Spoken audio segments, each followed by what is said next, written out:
upward instead of one going downward, one going upward? Over here? No, on when you find the average of both of them.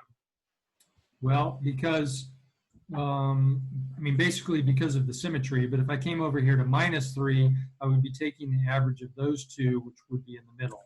And over here, I'd be taking the average of those two, which would be in the middle, and therefore the average would be sort of halfway between. You kind of cut off there. I couldn't hear you. What were you saying? That if I go to any point on the x-axis, I just take the two heights and average the height. And because it's, you know, it's kind of the same on both sides, the average will be going up because this top. Okay, I see. Okay, I see. Okay. Right. So if I did average them, the purpose of averaging them is it gives me this x-axis symmetry, or what is called an even function. So that's all an even function means, is that it has x-axis symmetry too. That's the average of those two. Now, if I wrote the, I'm trying to figure out the best way to motivate this, but these guys are kind of like e to the x, and if I really wanted the sum not only to be an x-axis symmetry, but I need another function that's going to add up so that when I add these two things together, I get back to the exponential. So this is going to play the role of introducing symmetry and a decomposition of e to the x into an even part and an odd part. So that's another thing. If the function doesn't have quite the symmetry you want, can you write it as an even and an odd put together, and then somehow those components can tell you something back about the original function, or the subcomponents can be sort of whatever you want. In order to make this happen, this is like, I've got e to the x, and I sort of have half e to the x here. So if I had another half e to the x, that would be good. Now, the problem is I have this e to the minus x, and in order to get rid of that, I'd have to subtract it back off. So I create another function, which is not the average of the functions. It's like the average, you know, you've got the difference. So it's the average of two different functions, or just e to the x minus e to the minus x over 2.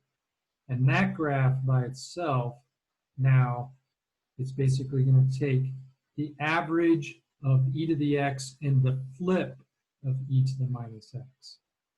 And I'm not going to draw all those pieces in, but at least it starts at 0, and it goes up on this side, but it goes down on the other side. And so that graph is the second part, y equals e to the x minus e to the minus x over 2. And what kind of symmetry does this one have? It has what's called rotational symmetry. So if I was to rotate this 180 degrees around, I would get exactly the same picture. Or 360, it can right back to where I started. You just take the picture and turn it. So this has what's called rotational or origin symmetry. Wouldn't that only, I'm just curious though, wouldn't that only result in the downward values being counted, not both the upward and downward values? No. How so exactly? Because the average value wouldn't be the upper values plus the lower values? Now this is the average of the two functions. Let me, I can draw the picture on the next page what it really means to be like the average of these. Give me just a sec, I'll put that on the next one. I don't think that one. Okay. Yeah. Anything that has origin symmetry or rotational symmetry is called an odd function. So those are just fancy words, even and odd, to say that something has x-axis or rotational origin symmetry. And this is now the definition of this section, the hyperbolic functions, is this first one here is called the hyperbolic cosine. So this average is a hyperbolic cosine. And the notation for this, it looks like cosine, but they put an H there.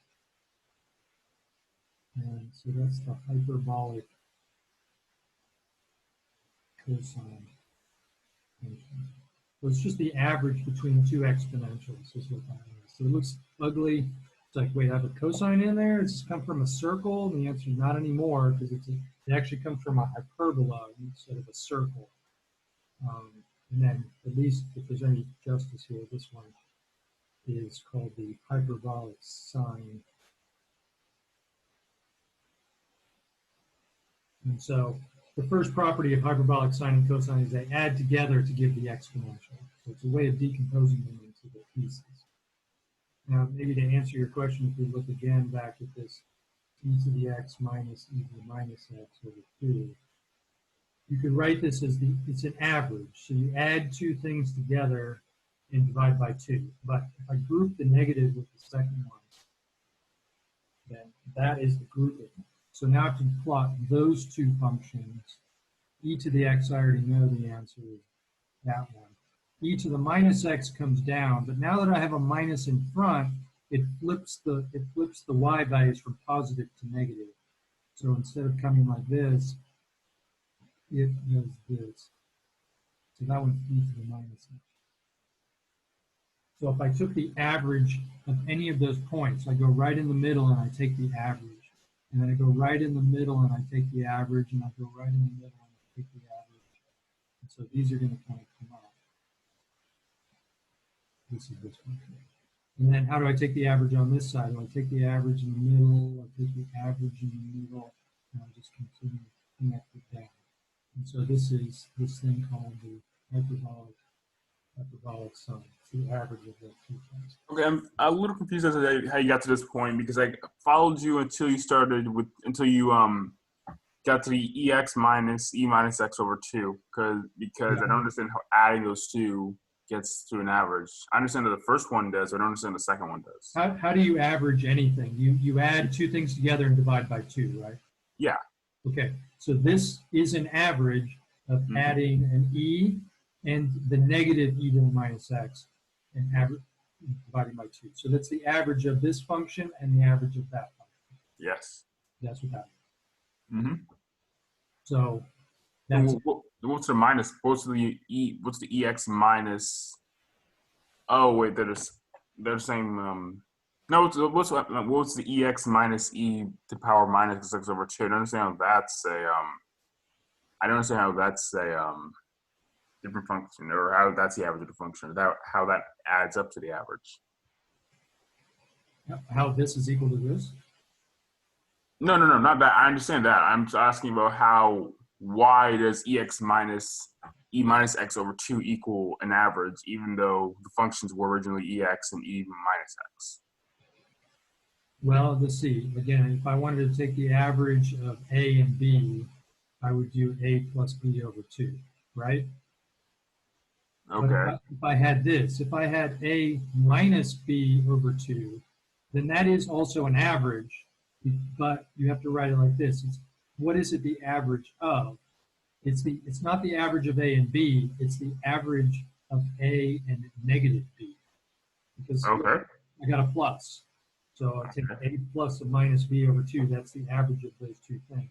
And just because I go plus a minus, I could rewrite that as a minus b. So a minus b over 2 is also an average.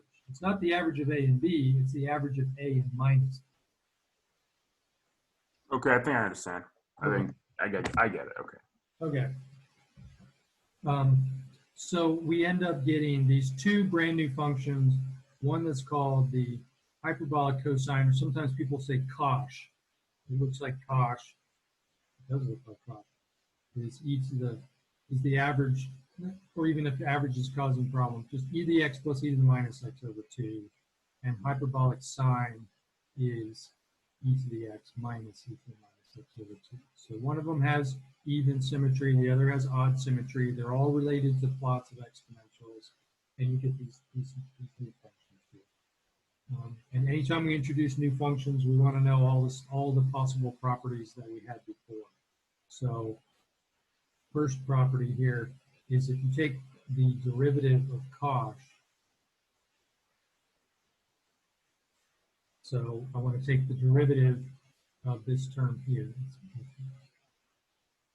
So because I'm dividing by 2 and that's just a constant multiple, I can put the 2 in and then then take the derivative at the top. I don't have to do quotient rule or anything because the denominator is a 2. Or if you want to write it as a half multiple and then pull the half out and put it back in, you can do that. But the derivative of the top will be e to the x, because that's the derivative of e to the x. The derivative of e to the minus x is a chain rule, and that's e to the minus x, but then you have to multiply by the derivative of the power, which is -1. So I'll get negative e to the negative x, for the derivative of the power. And if you look at that, hey, guess what? That's exactly the hyperbolic sign. So if you have these two new functions, no matter how ugly they look, it's nice. The derivative of cosh is sinh. And that's different than the regular trig functions, because if you take the derivative of cosine by itself, you get minus sine. So this is different. You just get straight up derivative of cosh is, and this looks like sinh, okay, however you want to pronounce that. Sinh is sort of the way it often gets pronounced, even though it's not the way. Similarly, if you take the derivative of the hyperbolic sign, take the derivative of the hyperbolic sign, it's the same thing. You get e to the x and you get 2, and now when you take the derivative of this e to the minus x, you get another negative e to the minus x. So it's a minus, which is plus e to the minus x. And then you're like, oh, look at that. That's nice. That's exactly hyperbolic cosine. So this is even nicer than the regular trig functions, is that you don't have to worry about any negatives. Derivative of cosh is sinh, derivative of sinh is cosh. They just go back and forth. So that's pretty nice.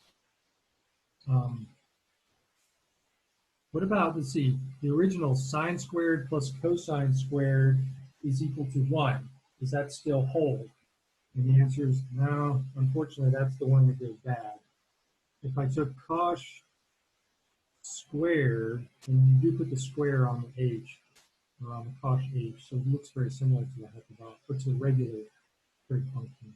If you were to square this, and you were to squaring hyperbolic sign, so you have to square this fraction, which means you have to multiply everything out, distribute properly, and then you distribute properly on this one. Well, it turns out that you don't add them together to get 1. If you subtract them, that's equal to 1. And you can verify that with just algebra. I'm not going to go too into depth because, again, I want to spend more time working on homework problems. And so it's not too bad. You multiply these things out, you realize that e to the minus x is just 1 over e to the x, because the negative power means reciprocal. So when you multiply some of this stuff out, you're going to get e to the x times 1 over e to the x. So e to the x over e to the x, and that'll be 1.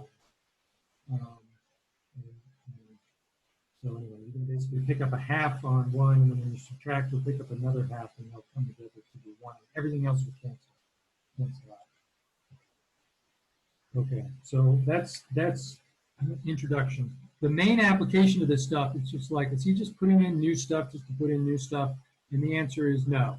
Because in engineering, this has huge applications in physics, that if you look at a telephone wire, you just take your regular telephone pole and you take another telephone pole. Maybe it's actually a little bit shorter, it doesn't matter.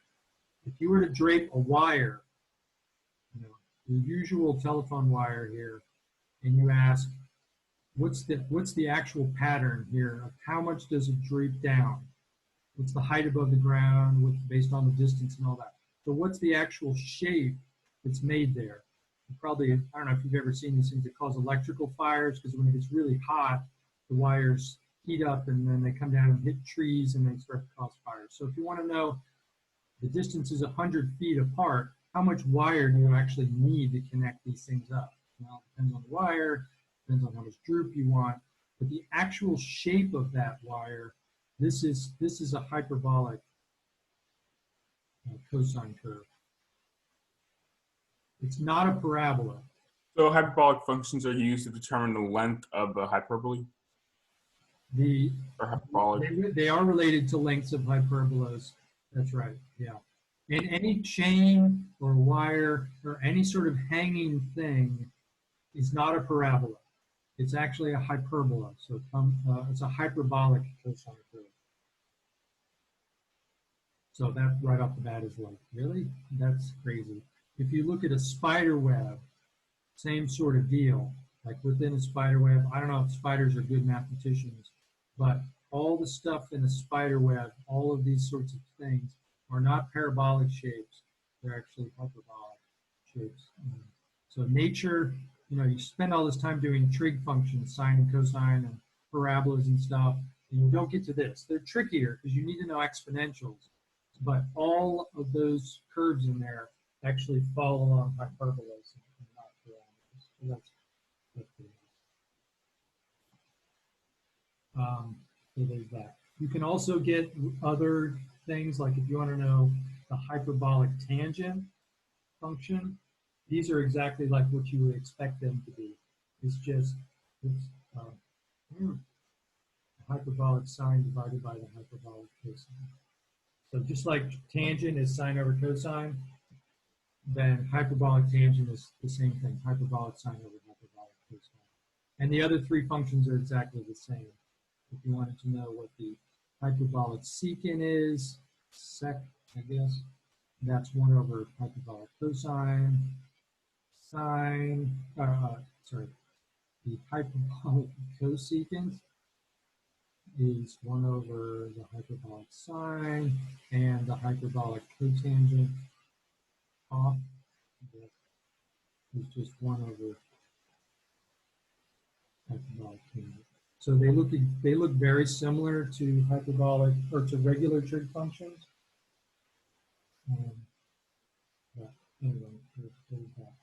Now, one of the other main reasons to bring this in is when you're on a test, not in this particular example, but you might have something like this: the integral of 1 over the square root of x squared plus 1. This certainly would not be on the test this time because we haven't covered it.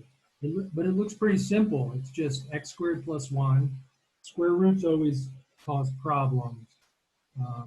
But the answer to this one here is, it turns out that, and this is where things start to get a little like gut wrenching, but this turns out to be the inverse hyperbolic sine function.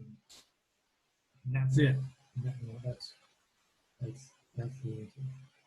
Inverse hyperbolic sine is the integral of this sort of thing. So you not only do you have to go through, find the sine, hyperbolic sine, then you have to look at the inverse hyperbolic sine or the arc sine. So there's all sorts of graphs on these sorts of things. You can get bogged down. You probably should spend a week on this kind of thing. We're not going to, just because we don't have enough time. But that is one. You have another example where it's the square root of x squared minus 1. And based on pretty nice symmetry, this is just the arc hyperbolic cosine.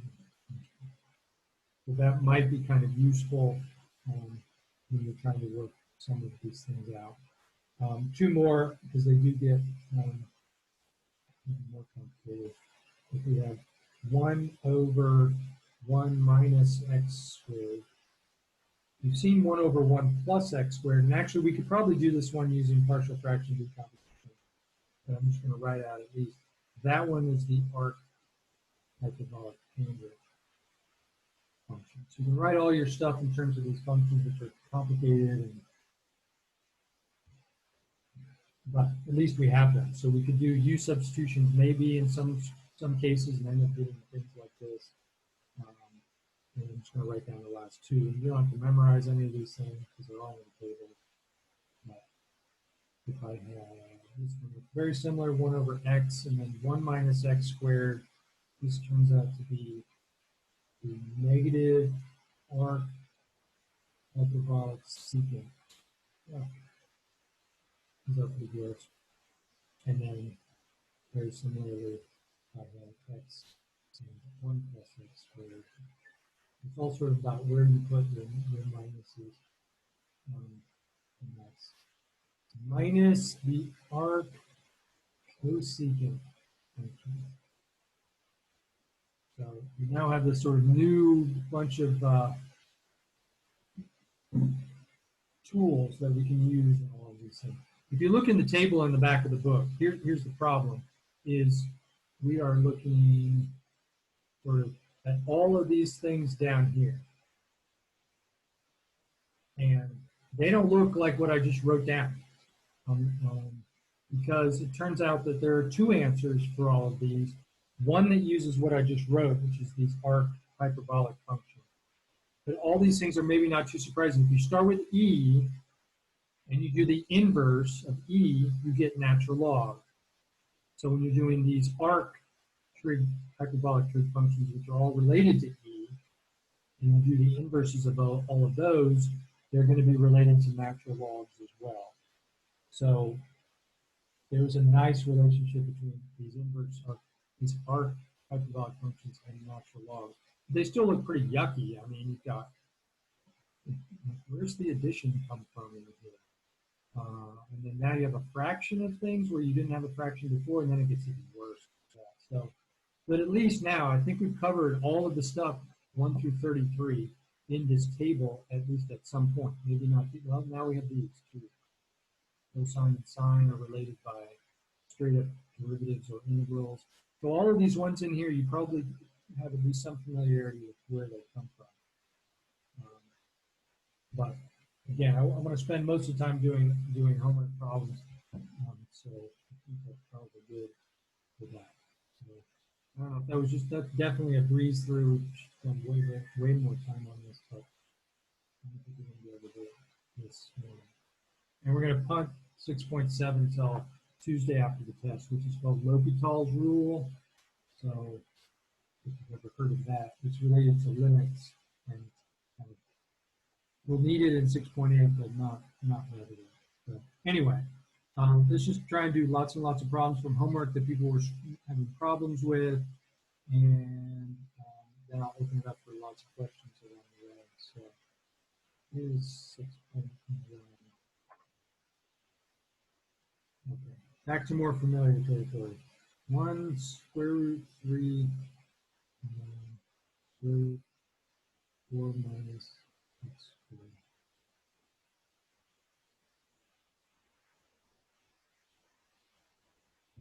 Okay, so you look at this one, and if you're given this one and you weren't told the techniques to use, you've got to figure out some kind of strategy for this.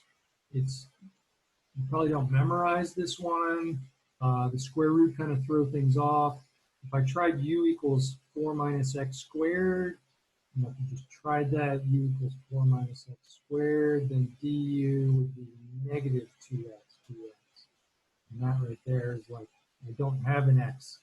If I had an x on the top, I could do it because then it would balance the u substitution. But I don't have that, so it's probably not going to be a u substitution. So it's not integration by parts. This looks terrible. It's not partial fractions. The u substitution didn't work. So pray, it's in the table. So if you aren't super great at using the table, I would read through it, make sure that if there's something that doesn't make sense, then we need to get it answered. So we need 1 over the square root of a number minus x squared. You look through, and I don't have any square roots, so that doesn't quite work. Okay, so now I'm getting a little bit closer here with these. You might say it looks kind of like this too, number 29, except the subtraction's in the wrong order. And the one that I have, it's x squared is subtracted. So, yeah, the x squared is subtracted. So it kind of looks pretty close to 23. And in fact, it is 23. If I just write down in the table, number 23 says that the integral of 1 over the square root of a squared minus x squared is inverse sine, or arc sine of x divided by a, and then, yeah, plus c. That's table entry number 23. So sometimes you might have to go through and just like hunt for some of these things, and recognize that it is the correct form. My thing looks almost exactly the same.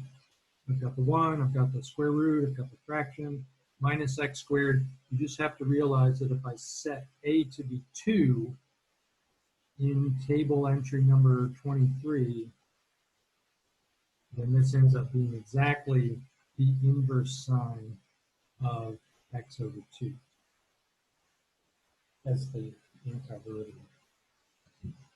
Kind of anticlimactic there, but I guess that's the way it is. It is a definite integral, so I have to give a number, so I have to plug in the bounds. So if I do that, sine inverse of square root 3 over 2 minus sine inverse of 1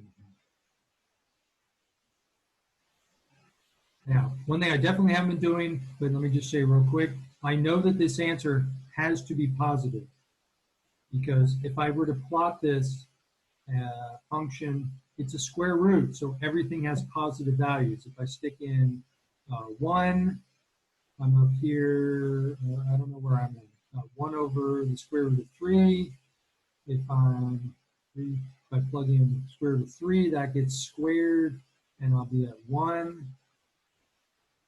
And somehow it connects up. So I know that I'm going to have a positive answer for the area. So if you get a negative, then you just weren't thinking intuition back up here. So try and keep that in mind. So the inverse sine at square root 3 over 2, that's at 60 degrees or pi over 3, and then a half is at pi over 6. So these are pretty common sine things. So pi over 3 minus pi over 6 is, well, this is 2 pi over 6 minus pi over 6. So the answer is pi over 6. And that's a little bit bigger than a half. And at least that gives you all the stuff. Definite integral, so I get a number. It's positive because it's an area and everything's positive inside. So recognizing this kind of thing. Yeah. I think that was the last one from that section. Some people were putting question marks on or not quite getting that. So, that. 6.2, there was kind of a bunch of these. This is the integration by parts section. So let's see, 23. I think we might have did it in class, but that's okay. So another question on the homework. And Real natural briefly, logs. could you go back to 6.1 possibly? Just for a quick More second. problems. Yeah, I just want to see what 6.1 was again. That's all. 6.1 is the U substitution section. Yeah, like I'm talking about what the answer was. For this one? Yeah. Just 5 or 6. Okay, great. Thank you. Yep. Yeah, if you have like questions from any of those 4 sections in your head, just keep them in there and we'll go through them. Any we can. Okay, so 23. Again, if you don't know the technique, you're going to have to do lots of practice problems to start seeing patterns emerge. Most of the time when you have natural log, it's integration by parts, but not always. So we just have to look and see. But anyway, if you knew it was integration by parts and you remember this Liade or Lipti or whatever, then you realize that log is first, and so natural log will go with U and the x will go with V prime. Okay, so why? Well, I don't know the integral of natural log, or at least it's messy. So if I do U prime, that's 1 over x minus 1. V, this is one where after a while you hesitate because it's going the wrong direction. I want to take the antiderivative of x, is 1 half x squared, and that gets more complicated. But it can be balanced out by the fact that the log will help cancel some of this stuff out. So if we do this, we get uv minus the integral of du prime, or d du. So u and v together, I've got a half, I've got an x squared, and I've got a natural log, so that's 1 half x squared natural log of x minus 1. So that's just u times v written in a nice quarter. Now, minus, I've got v and u prime together. So I've got a half, and I can put that half on the outside. I've got x squared on the top, and I've got x minus 1 on the bottom. So anytime you do integration by parts, you probably should ask, is that easier? Well, maybe. I mean, I took away a log, but I introduced a fraction. But at least it's just x's. So maybe I can deal with that. And you have to go back, and then you have to figure out how do you solve that one. So it's still, I mean, they always replaces the problem with a new problem. But the hope is that it's easier. In this one, you try u sub, it doesn't work. So that bar unfortunately means divide. We'll have to divide x squared by x minus 1. Yeah, long division. But here we go. So divide x squared by x minus 1. It goes in x times. So you multiply x squared and minus x. And then you subtract that so that the x squareds will cancel. And you'll be left with plus x. Okay, so how many times does that go in there? It goes in one time into x. X minus 1. And then I subtract that off. X's cancel, and I'm left with plus 1. So what that means is that this fraction, let me just rewrite everything. The first part is still part of my integration by parts formula. The second part, I have the integral of, and we'll read this off, it's the number at the top, so the term at the top, x plus 1. And then we'll have plus the remainder, which is 1 over the divisor. So we haven't done the integral yet. You just replace the inside with now definitely a much easier form. So that I recopy the first part. We got to keep recopying this. Ditto, ditto, ditto. And now I do all of the integrals here. So 1/2 x squared x. And then this one is a baby, technically a little baby u substitution, but it's just not the log. You can check that. Just take the derivative, you get 1 over x minus 1 times the derivative inside chain rule, which is 1. So yeah, those go together. And you can leave it like that if you want. Don't get bogged down too much time on trying to get all the algebra to work out nicely. It's just if you left that on the test, I'd be quite happy because I could see all the parts. So natural log often spawns integration by parts. Okay, what was the next one? Let me say this. In the homework, in section 6.2, 35 through 40 will be, those are just going to be too hard for the test because they take a u substitution and some algebra and then possibly then integration by parts and maybe more u subs and stuff. So those are going to be too hard. So we might just kind of punt on those for right now. 41 in that section looks like this: 0 to pi x.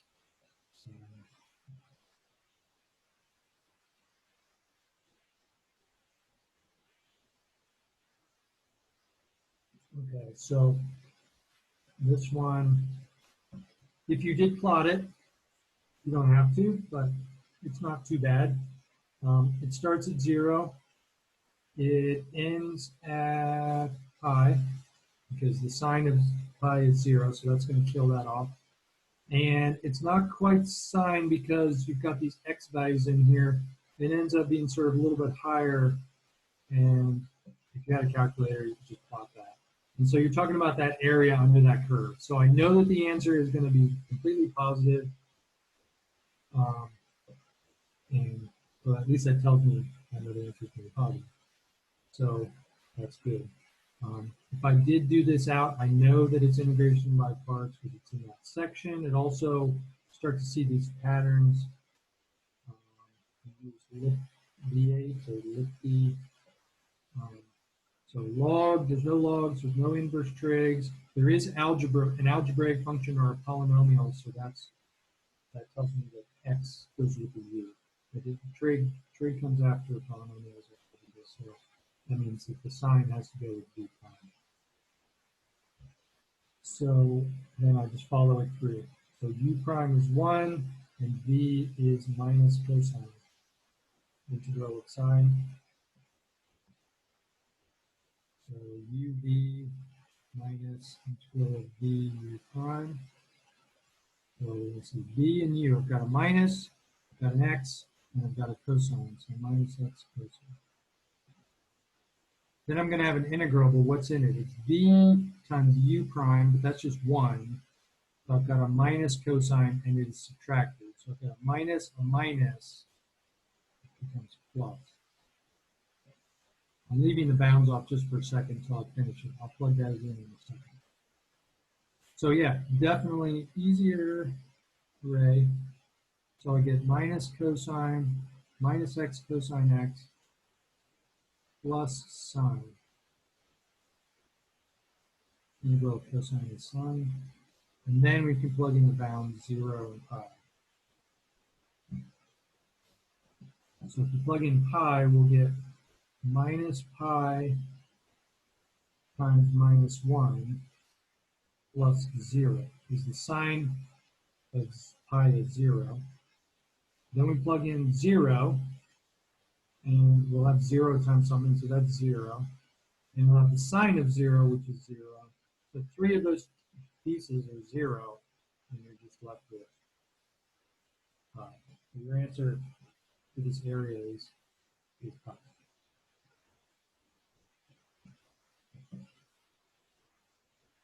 So that's 41.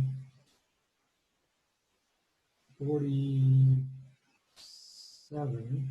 Just to complete off the ones people are having problems with, and then, yeah, 47. I don't know if it was the bounds or just messing up. So x e to the minus 2x from 0 to 1. If you did plot this as well, everything is positive, so I'm going to get a positive area answer out of it. U and v prime, because it's integrational parts. Do the 8 or with the again.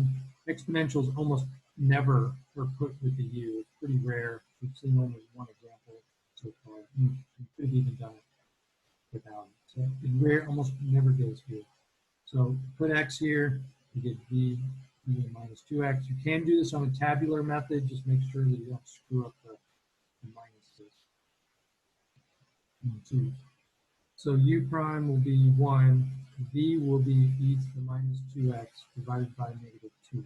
So hopefully that one's catching on in your head. So uv minus integral of v u prime. So u and v. So I've got a minus 2 on the bottom. Minus, and put the 2 there. I've got an x, e to the minus 2x. So I've got all the parts. They want to put those together.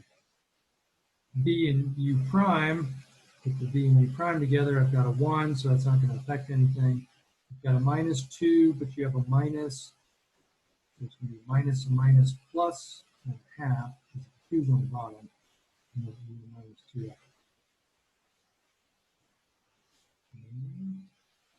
As usual, it's not a bad idea to check. Is it easier? And it is, because that integral is we copying the first part, minus x e to the minus 2x over 2. I'll get another e to the minus 2x over minus 2 when I do this integral. What? I'm sorry, what happened to the negative 2 for v? There's a minus in the formula. Okay, that's right, canceled out. Okay, I see. Right. So when I integrate this, I'm going to have a half from the previous part doing the formula. And now when I do this integral, I'm going to have another half that is negative. So a half and a half, that'll be a quarter, and it will be negative. And I get e to the minus 2x. So there's, yeah. And now I can plug in the bounds. It's not too bad, but it's not super pretty either. So let's see. If I plug in 2, I'll have minus 2 e to the minus 4 over 2. If I plug it into the second one, I'll have minus e to the minus 4 over 4. So put the 4 back on the denominator. Minus what happens when I stick in 1. stick in 1, I'll get minus e to the minus 2 over 2. And I'll plug 1 into the other part, I'll have minus e to the minus 2 over 4. So, got lots of stuff going on here. Common denominator of 4. And this one, if I do it right, this would be multiply the top and the bottom by 2. That'll be minus 4 and minus 1. So minus 5 e to the minus 4. It needs a minus sign somewhere. And then this other part will be 3 e to the minus 2 over 4. If I did the algebra right, it sort of looks about like that.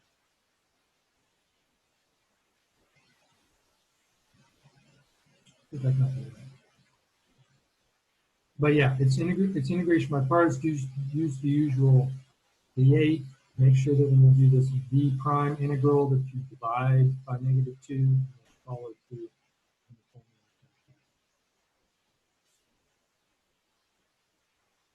Okay, let me do one more and then we'll take a quick break. This is now in 6.3,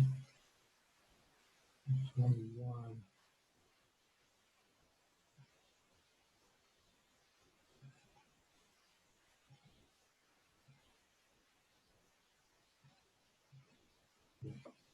So this is one where you go back through all of the parts in the notes to say, well, let's see, what do I do if the powers are even and odd? Then I do something, and if it's not, then I do something else. I don't know if I have it written down here. If I just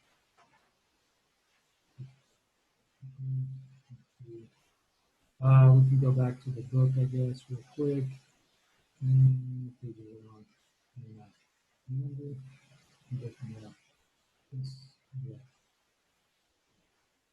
Okay, so if m is odd, then I'm going to want to use u equals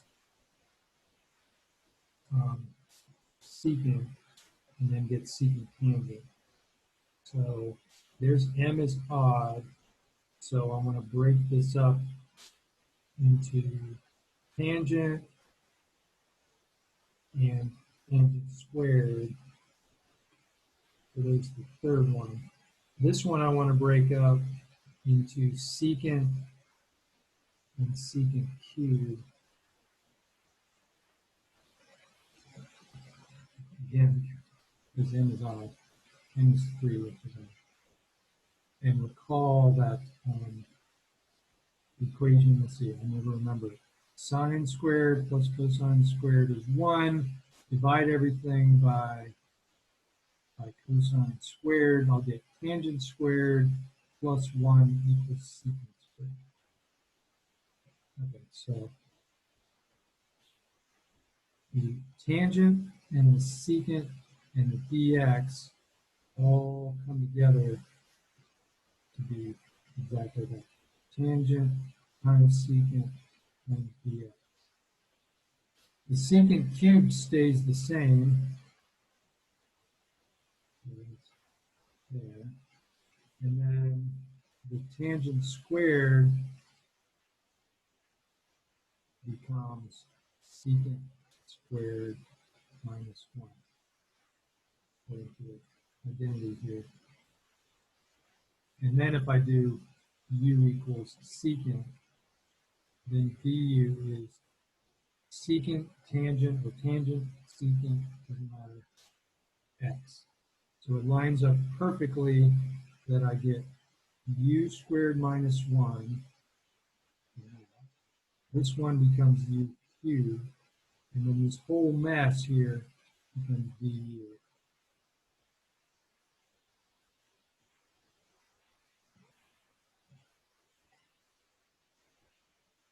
So if I multiply this out, you get u to the 5th minus u cubed.